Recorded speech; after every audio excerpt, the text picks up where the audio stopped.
गुरुदेव के कार्यक्रम में आज का प्रश्न आया है सची जैन का।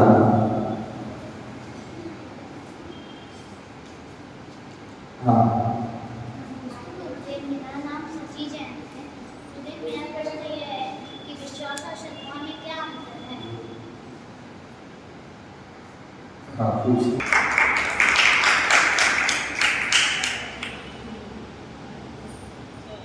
उससे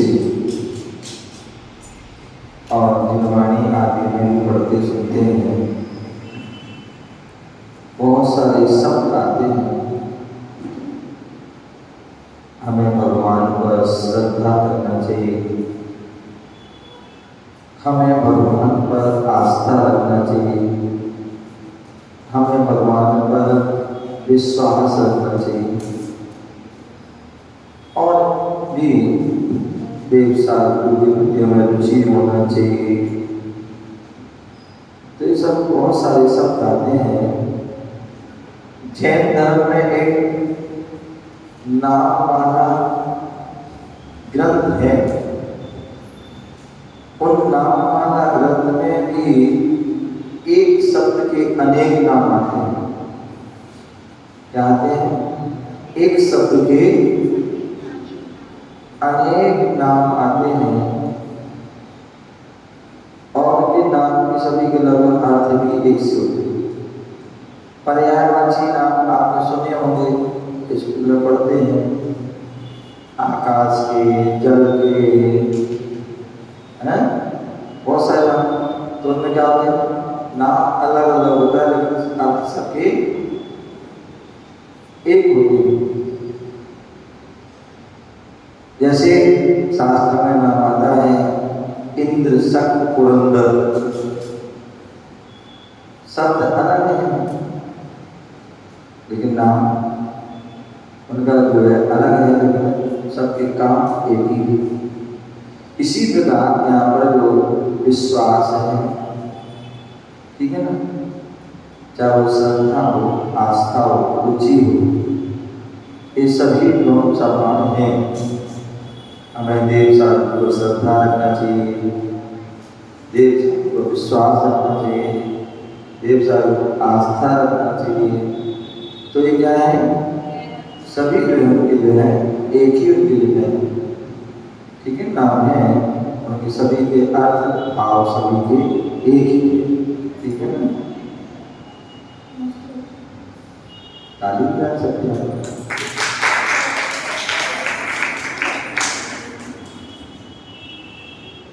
एक प्रश्न आया है निशा जी का और हमने प्रश्न किया है और वो प्रश्न किया है कि मुनिश्री, आपने शास्त्रों में और गुरु मुख से जो है बहुत बार सुना है, क्या बोले 7 तत्व होते हैं। क्या होते हैं? 7 तत्व होते हैं और 7 तत्वों में एक आश्रम और एक बंध भी होता है। बोले मन में जिज्ञासा है कि क्या आश्रम और बंध एक ही समय में होता है या अलग अलग होता है? क्या क्या होता है? एक ही साथ होता है कि अलग अलग होता है? तो सामान्यतः हम सभी छद्मस्त हैं। क्या है?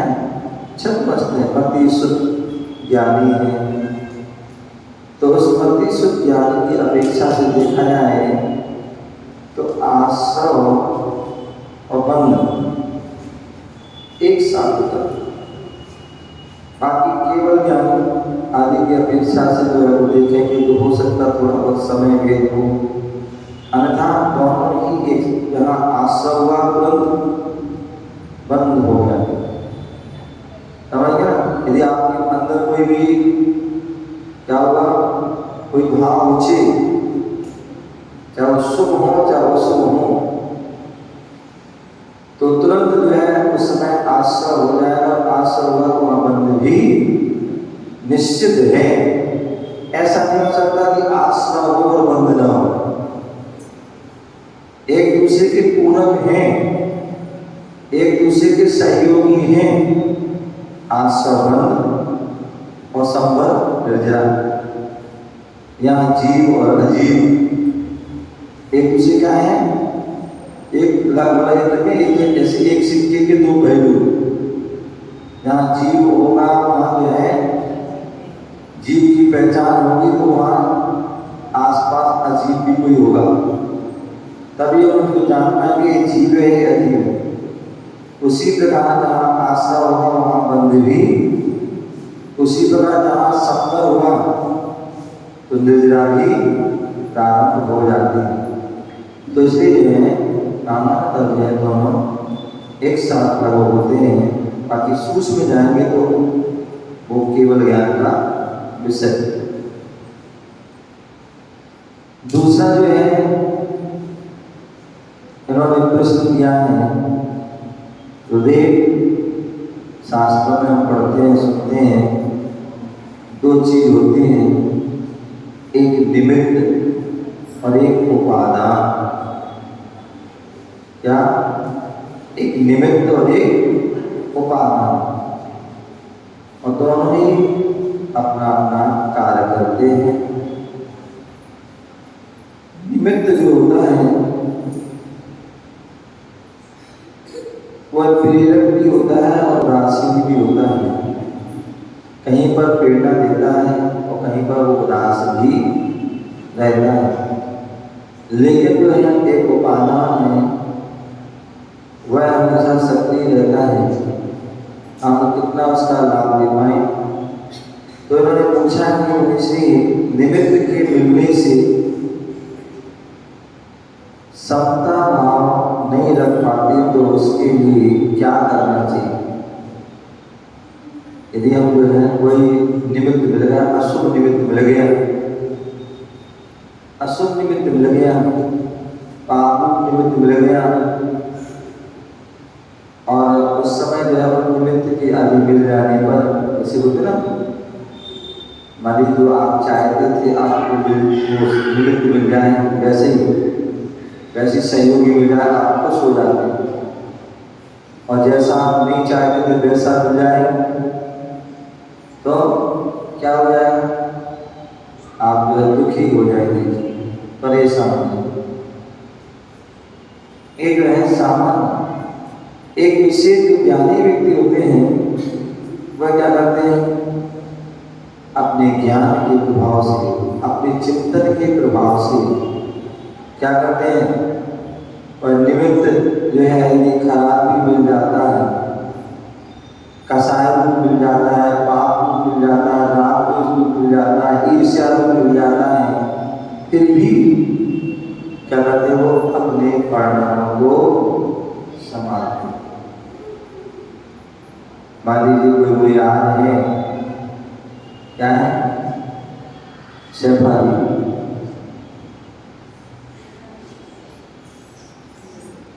मायाचारी हो गई, समझ गए। और धर्म के उसमें मायाचारी करने से क्या होता है, मन में कल ही बताया था, आप चाहते हैं कि हम त्रियंच बनो तो ध्यान है, सुनो ध्यान से, बहुत बढ़िया बढ़िया बातें हैं, आप शास्त्र पढ़ो समझ नहीं पाओगे, समझे ना। तो इसलिए क्या बोले थे, आपको जो है निमित्त, अच्छा मैं आपको बताया था, कोई मुनिराज आदि हैं, अभी हमने पारसनाथ भगवान का निर्माण महोत्सव मनाया और उनके लिए निमित्त दोनों मिले। एक निमित्त मिले जो उनको जो है उपसर्ग कर रहा है, और एक महोनी 10 महोदय उपसर्ग कर रहा है, और कोई सामान्य उपसर्ग नहीं कर रहा है, घनघोर उपसर्ग कर रहा है कि यहाँ तक प्राण भी चले जा रहे हैं। लेकिन फिर भी उन्होंने जो है समता को छोड़ा नहीं, समता को वह धारण करते रहे, अपनी समता में साधना में दृढ़ रहे, मजबूत रहे। और यही कारण रहा कि जो है कपट वह अपनी मनमानी करता रहा, लेकिन वह विराज अपनी रहे साधना में अड़े रहे। तो एक समय ऐसा आया कि क्या हुआ, वो केवल ज्ञानी हो गए और कपट की मनमानी नहीं चल पाई, वो हार गया। तो यहाँ पर एक उपसर करने वाला निमित्त मिला, तो उसमें दुखी नहीं हुई, वो समता भाव से उसको सहन किया।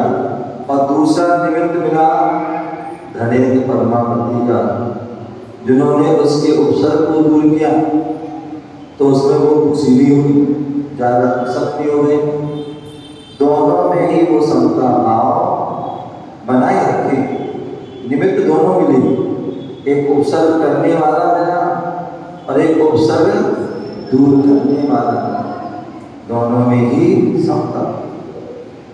पूज्य आचार्य भगवान गुरुदेव विराट शंकर जी महाराज के बारे में आपने सुना होगा। 2003 में उन पर उपसर्ग हुआ और उस उपसर्ग हुआ तो लगभग वहां पर है 36 घंटे तक एक स्थान पर अपने एक आसन में आदि बैठे रहे। जब उनका उपसर्ग दूर हुआ तब उन्होंने अपने आसन आदि जो है बदला, अन्य क्रियाएं की। तो उस समय उनसे पूछा गया कि बताओ तुम्हें उन्होंने कितने दिन का उपसर्ग किया, उसका नाम बताओ, मैं अभी उनको जो है कड़ी से कड़ी सजा दूंगा। क्या उनसे पूछा गया, क्या बताओ तुम्हें पता हो, तुमने देखा हो, समझा हो, बताओ किसने किया। सब कुछ पता होने के बाद भी जब उन्होंने उपदेश दिया तो उन्होंने यही कहा कि जैन धर्म कहता है कि उपसर्ग करने वाले और उपसर्ग का निवारण करने वाले दोनों के प्रति साफ भाव होना चाहिए। अर्घाकार 80 प्रहार में सदा समता रखें। कोई अर्घ चढ़ा रहा है तो भी समता भाव, और कोई 80 प्रहार तलवार से वार कर रहा है तो भी समता। ये जो है उनकी महानता है। तो इसलिए जो है बोले जिसने उपसर्ग किया उसको भी आशीर्वाद, और जिन्होंने उपसर्ग का निवारण किया उनको भी आशीर्वाद। सारे लोग जो है पूरी सभा वो सोच रही थी, विचार कर रहे थे, गुरुजी बताएंगे, उसका नाम बताएंगे, उसको पता पड़ेगा, उसको सजा मिलेगी। लेकिन गुरु ने एक शब्द में रह करके सबको स्तब्ध कर दिया, आश्चर्य में डाल दिया। तो ये गुरुओं की महानता होती है, ये साधक की महानता होती है। तो इसलिए हमारे लिए क्या करना चाहिए, कितना भी निमित्त प्रतिकूल मिले, पूज्य गुरुदेव हमेशा कहते थे, पूज्य गुरुदेव हमेशा कहते थे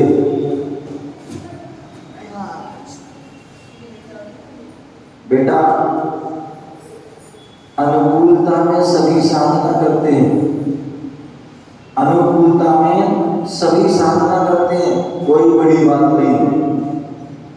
जैसा आप चाहते वैसा व्यवस्था होगी, वैसा सारा सुविधाएं मिलेंगी, आपने साधना कर ली, बोले कोई विशेषता नहीं है। लेकिन प्रतिकूलता में क्या, प्रतिकूलता में जो साधना कर देता है वो ही सच्चा साधक कहलाता है। तो इसलिए हमें कितनी भी निमित्त खराब मिले, लेकिन फिर भी हमें अपनी समता को क्या करना, सुरक्षित रखना चाहिए। कहते हैं जैसे गृहस्थ होता है तो क्या करता है, वो अपनी संपत्ति की सुरक्षा करता है। क्या करता है? संपत्ति की सुरक्षा करता है, अपने धन दौलत आदि की सुरक्षा करता है, रक्षा करता है कि कोई चुरा ना ले, कोई लूट ना ले। उसी प्रकार साधु जन भी, उनकी संपत्ति क्या है? उनकी सारी जीवन भर की संपत्ति क्या है? समता, संयम। क्या? समता, संयम, साधना, ये उनकी संपत्ति है। और यदि समता चली गई, साधना चली गई, संयम चला गया, तो क्या होगा? 0/0। क्या होगा? 0। तो इसलिए साधु संत अपनी संयम, साधना, समता को जो है हमेशा सुरक्षा करते। तो इसलिए हमें जो है समता को ही करना है। और उसकी एक बार नहीं, अनेक बार अभ्यास, प्रयास करना होगा, पुरुषार्थ करना होगा और जन्मों जन्मों तक करना पड़ेगा। तभी समता के साधन में डुबकी लगा पाओगे, तभी तुम जो है समता के धारी परम संत और परम परमात्मा बन पाओगे। ठीक है ना? तो इसलिए जो है उस समता को हमें बनाए रखना चाहिए।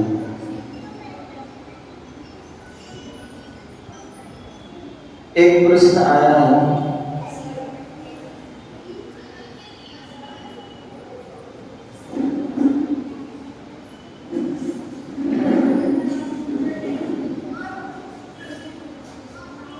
बोल चुका हूँ कि इन्होंने प्रश्न किया है, नाम नहीं दिया है, गुप्त आया है। और क्या कहा है?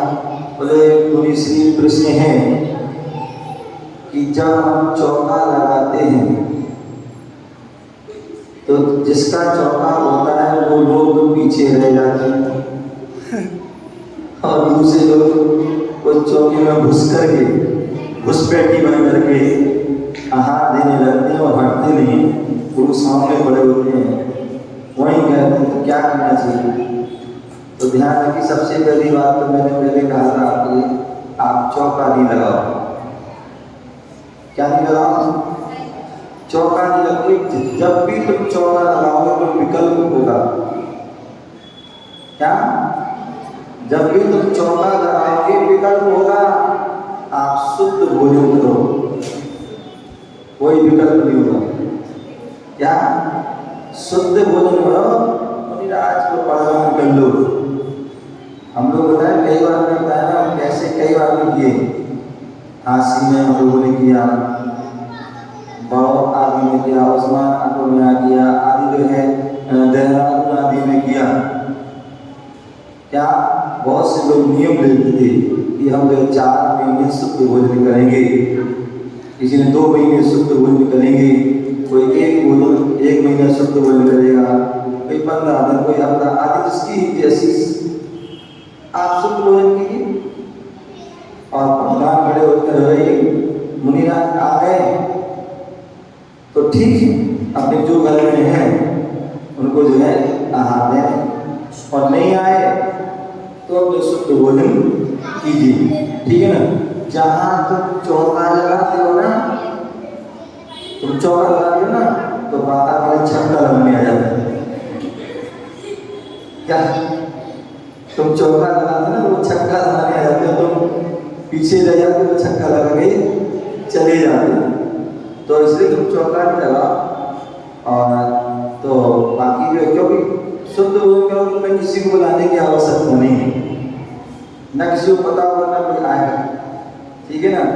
अपने आए, अपने पति पत्नी जो भी का बच्चा हो, जो भी हो, बर्दाश्त करो, अपने आहार को बड़ा कैसे नहीं तो अपने भोजन।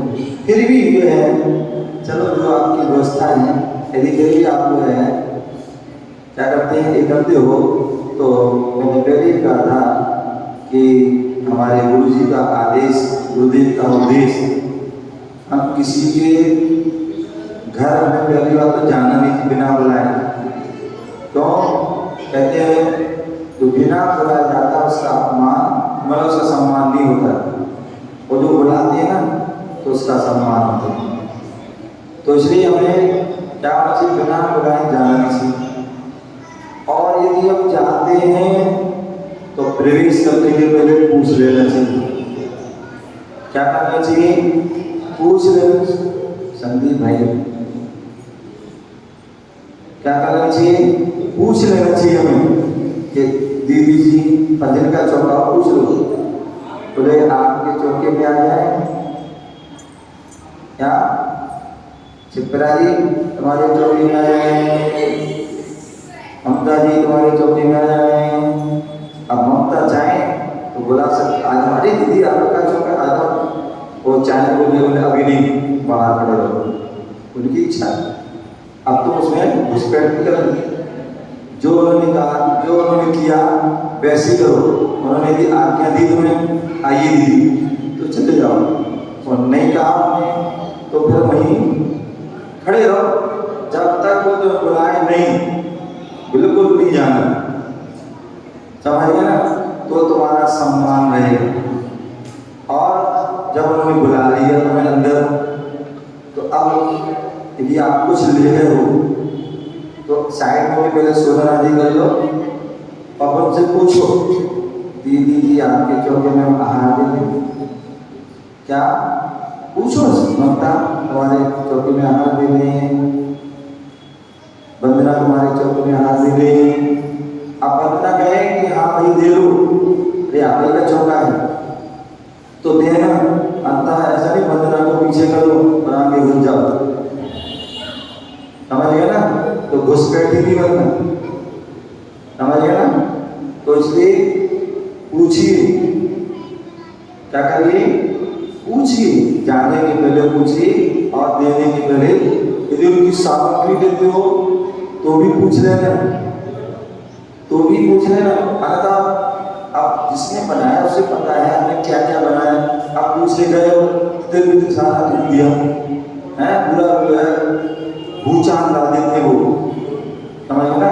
तो नहीं भैया, जिसको उसको पता है वो सुबह से लगा है, समझ ना, तो उसको करने दो।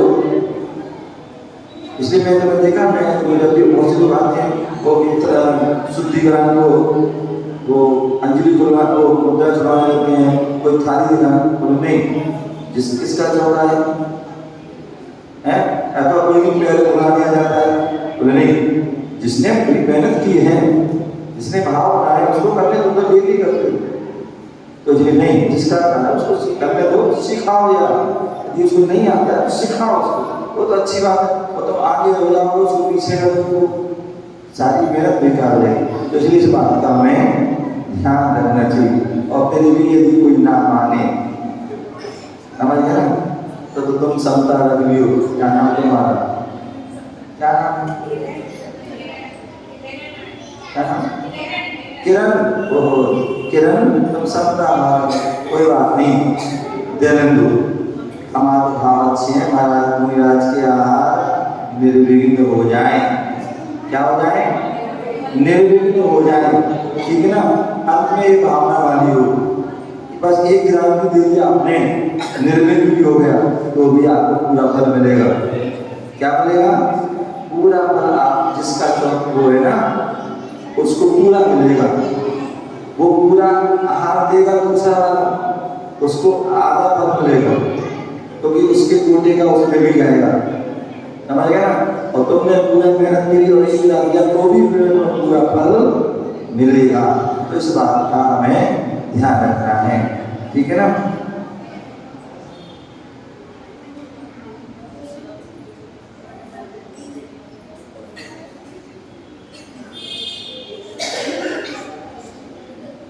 किरण सलिका धर्म का पहला लक्षण कबीर स्वामी से प्रश्न पूछा गया,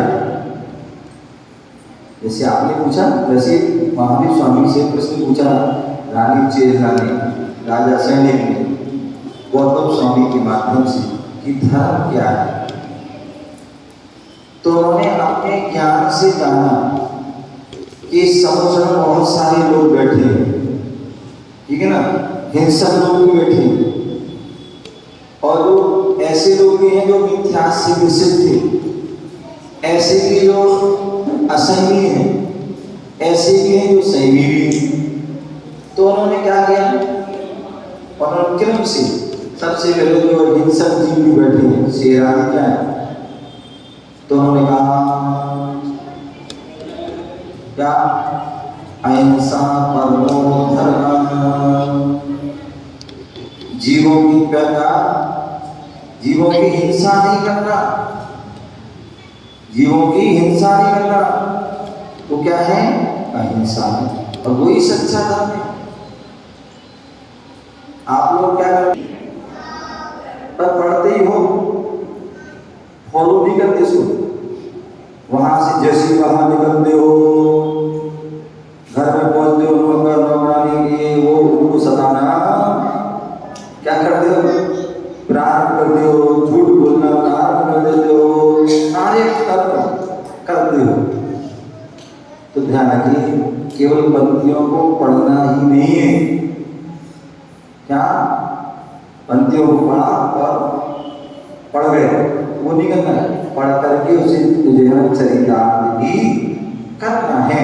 तो इसलिए जो है क्या, अहिंसा परमो धर्म, एक प्रारंभ में जो अवस्था में जो हिंसक जीव थे उनके लिए कहा, किसी जीव को मारना, किसी जीव को सताना, किसी को जो कष्ट देना, किसी की आत्मा को दुखाना, ये सब क्या है, हिंसा।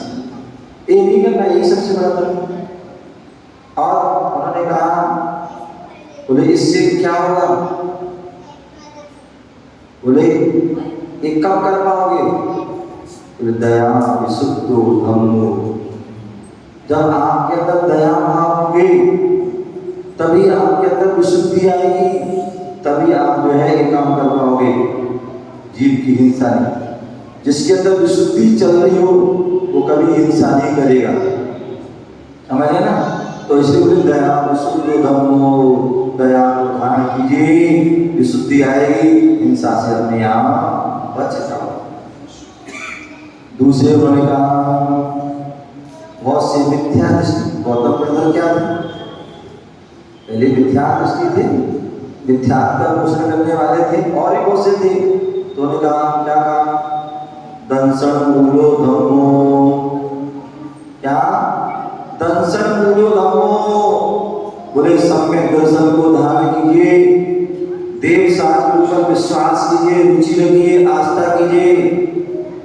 ये क्या है, दर्शन मूल धर्म, धर्म की मूल है, जड़ है। तो क्या है, दर्शन मैंने सुबह भी कहा था, सुबह से कोई चल रहा है 2-3 दिन से, सम्यक दर्शन ही धर्म की मूल है, जड़ है। जड़ होगी तो धर्म का वृक्ष, मोक्ष का वृक्ष खड़ा रहकर अन्यथा धराशायी हो जाए।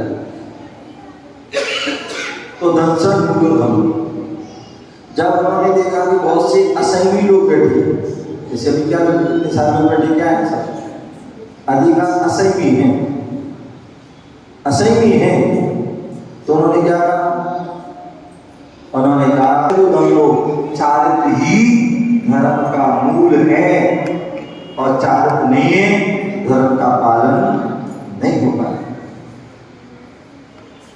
आगे उन्होंने देखा कि बुनियाद बैठे हैं, तू सहावो धम्मो, अब आगे और भी पहले रत्नात्र धर्म है, 10 लक्षण धर्म है, आगे बहुत सारे अनेक परिभाषा हैं।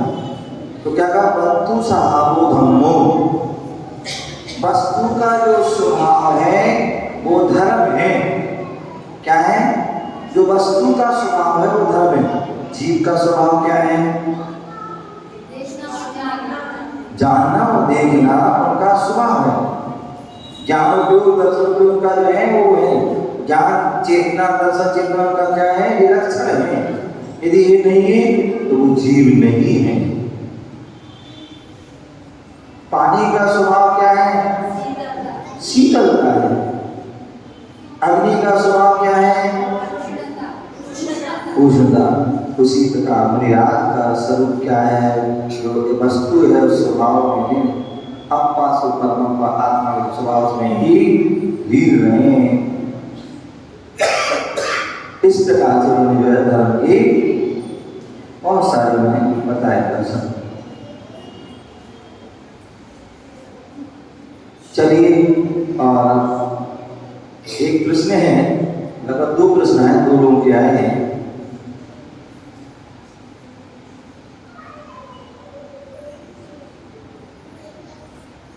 एक जो है शिल्पा जैन, यही चल रहा है। तो इनका जो है प्रश्न आया है, वचन करनी होगी, वचन थे। तो मैंने बताया था, आज ही बताया था कि हमारे यहाँ भगवान महावीर स्वामी या जितने भी तीर्थंकर भगवंतों की वाणी चलती है, वो वाणी एकांत में नहीं चलती है, अनेकांत में, स्याद में, ठीक है ना। तो अनेकांत का मतलब है अनेक विवक्षाएं।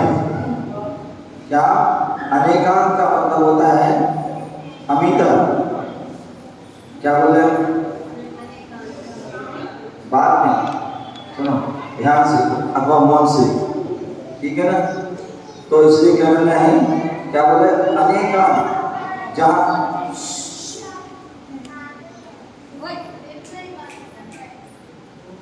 और बेटा जो है ये कौन है, तुम कौन हो बताओ। एक जीव है, एक आत्मा है, नहीं ये तो हो, एक स्त्री है, एक मनुष्य है। वो तो हो, इसके अलावा आप कौन हो, आपकी पहचान क्या है। नाम से पहचान शिल्पा। शिल्पा आपकी पहचान है, नहीं आप उसके आगे क्या पहचान है, वो असुर लोग तुम्हें कैसे पहचान है। नहीं शिल्पा ने, हाँ मतलब ये दीपक की पत्नी है, क्या है। तो क्या आप जो है पत्नी ही हो, पत्नी ही हो क्या, नहीं आप शेफाली की बहन भी हो, किसी की बेटी हो, किसी की बहन हो, किसी की माँ हो, किसी की पत्नी हो, किसी की देवा, समझ गए। एक है कि केवल पत्नी ही हूँ, तो एक क्या हो जाएगा, एकांतवादी हो जाएगी, क्या एकांतवादी मिथ्यात्व चली जाएगी। तो इसलिए क्या बोले हैं, एक पत्नी जी है। अनेकांत क्या कहता है, अनेकांत ये नहीं कहता ऐसा ही है, ऐसा भी है, ऐसा भी है, पत्नी भी है और माँ भी है, बेटी भी है, बहन भी है, मौसी भी है, बुआ भी है, ताई भी है, आदि देवरानी जेठानी आदि। तो एक क्या है अनेकांत, अनेकांत से कथन होता है वो सम्यक। इसी प्रकार स्यादवान, स्याद अस्ति, स्याद नास्ति, स्याद अवतव, स्याद अवतव, ऐसे सप्तभंग हैं। सप्तभंग जिसमें मैंने कहा था हाथी है, हाथी है, हाथी की सूंड भी होती है, पूंछ भी होती है, कान भी होता है, दांत भी होता है, पेट भी होता है, पैर भी होते हैं, ऐसे मतलब 7 चीज मान लो। अब कोई कहे कि व्यक्ति हाथ जो है सूंड को पकड़ ये हाथी ही है, सूंड से गए पकड़ के हाथी है, तो अकेले सूंड से हम हाथी उसको नहीं कह सकते हैं। जो है सूंड की अपेक्षा से भी आती है, पूंछ की अपेक्षा से भी आती है, कान की अपेक्षा से भी आती है, क्या। और अगर दूसरी अपेक्षा नहीं भी, तो जहाँ अस्थि है भी, जहाँ पर नहीं भी, और जहाँ पर और तक दोनों बात रहते हैं। तो ऐसे जहाँ पर सप्तभंग हो, स्याद अस्ति, स्याद नास्ति, जीव है भी, जीव नहीं भी है, ठीक है ना। आप जैसे मान लीजिए आप हो, आप जो है जीव हैं या जीव हो, गलत। हाँ आत्मा की अपेक्षा जीव हो, और ये जो दिख रहा है जो ये क्या है, एक अजीब है। लेकिन ये दूसरा क्या है, अस्थि नास्ति दोनों भी है, जीव भी है और इसमें आत्मा है, और अजीब भी है क्योंकि उद्गल है, पूर्ण गल है। तो ऐसे जो सप्तभंग होते हैं, हमारी तत्व की द्रव्य इत्यादि की पहचान होती है, कथन होता है वो स्यादभाव होता है। इस तादाद और अनेकांत सेम है। तादाद और अनेकांत दोनों एक ही चीज है। लगभग विवक्षाएं करने की वो बात है, लेकिन बाकी जगह सेम ही चार अनेकांत एक ही है लगभग, बाकी थोड़ी विवक्षा अलग अलग तरीके करते जाते हैं। ठीक है ना। चलिए इस प्रकार से जो है जो ये हो गया है, बाकी एक दो